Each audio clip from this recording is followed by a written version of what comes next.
ಬೆಳಗಾವಿ ಜಿಲ್ಲೆಯಲ್ಲಿ ಯಾವುದೇ ಪ್ರವಾಹ ಪರಿಸ್ಥಿತಿ ಇಲ್ಲ ಎಂದು ಜಿಲ್ಲಾಧಿಕಾರಿ ಮೊಹಮ್ಮದ್ ರೋಷನ್ ಅವರು ತಿಳಿಸಿದ್ದಾರೆ. ಚಿಕ್ಕೋಡಿ ತಾಲೂಕಿನ ಮಾಂಜರಿ ಗ್ರಾಮದಲ್ಲಿ ಮಾಧ್ಯಮದರೊಂದಿಗೆ ಮಾತನಾಡಿದ ಜಿಲ್ಲಾಧಿಕಾರಿ ಮೊಹಮ್ಮದ್ ರೋಷನ್ ಅವರು ಮಹಾರಾಷ್ಟ್ರ ಹಾಗೂ ರಾಜ್ಯದ ನೀರಾವರಿ ಇಲಾಖೆ ಅಧಿಕಾರಿಗಳ ಜೊತೆಗೆ ಮಾತುಕತೆ ಮಾಡಿದ್ದೇವೆ. ಸದ್ಯಕ್ಕೆ ಬೆಳಗಾವಿ ಜಿಲ್ಲೆಯಲ್ಲಿ ಯಾವುದೇ ಪ್ರವಾಹದ ಪರಿಸ್ಥಿತಿ ಇಲ್ಲ. ರಾಜ್ಯದ ಜಲಾಶಯಗಳು ಹಾಗೂ ಮಹಾರಾಷ್ಟ್ರದ ಜಲಾಶಯಗಳು ಅರ್ಧದಷ್ಟು ಮಾತ್ರ ತುಂಬಿವೆ. ಹಾಗಾಗಿ ಸದ್ಯಕ್ಕೆ ಯಾವುದೇ ಆತಂಕ ಬೇಡ. ನದಿಗಳು ನೀರು ಹೆಚ್ಚಾದರೂ ಜಿಲ್ಲಾಡಳಿತದಿಂದ ಸಕಲ ಸಿದ್ಧತೆಗಳು ಮಾಡಲಾಗುವುದು ಎಂದರು.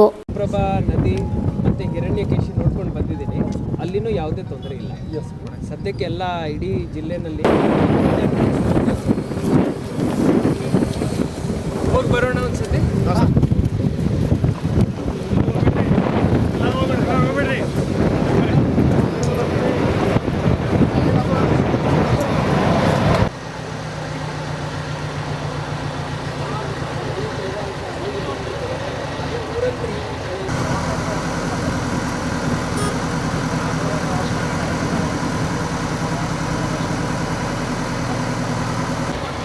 ಎಲ್ಲರಿಗೂ ನಮಸ್ಕಾರ. ಇವತ್ತು ಬೆಳಗ್ಗೆಯಿಂದ ಜಿಲ್ಲಾಧಿಕಾರಿಯಾಗಿ ನಾನು ಹಾಗೂ ನನ್ನ ತಂಡದ ಎಲ್ಲ ಸದಸ್ಯರು, ಉಪವಿಭಾಗಾಧಿಕಾರಿ ಇರ್ಬೋದು, ತಹಶೀಲ್ದಾರ್ಗಳಿರ್ಬೋದು, ಎಲ್ಲರೂ ಫೀಲ್ಡಲ್ಲೇ ಹೋಗಿ ನಾವು ವೀಕ್ಷಣೆ ಮಾಡ್ತಾಯಿದ್ದೀವಿ.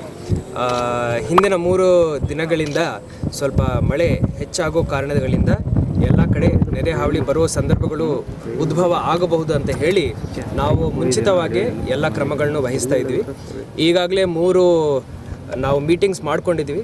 ಅದರಲ್ಲಿ ಎಲ್ಲ ನಮ್ಮ ಕಾಳಜಿ ಕೇಂದ್ರಗಳನ್ನು ಸ್ಥಾಪನೆ ಮಾಡೋದು, ಅಲ್ಲಿ ಎಲ್ಲ ವ್ಯವಸ್ಥೆಗಳನ್ನು ನೋಡ್ಕೊಳ್ಳೋದು, ಅದೇ ರೀತಿ ಎಲ್ಲ ಕಡೆ ಎಲ್ಲೆಲ್ಲಿ ನದಿ ಪ್ರವಾಹ ಜಾಸ್ತಿ ಇರ್ಬೋದು ಅಲ್ಲಿ ದೋಣಿಗಳ ವ್ಯವಸ್ಥೆನೂ ಮಾಡ್ಕೊಳ್ಳಿಕ್ಕೆ ನಾನು ಎಲ್ಲ ಅಧಿಕಾರಿಗಳಿಗೆ ಹೇಳಿದ್ದೀನಿ.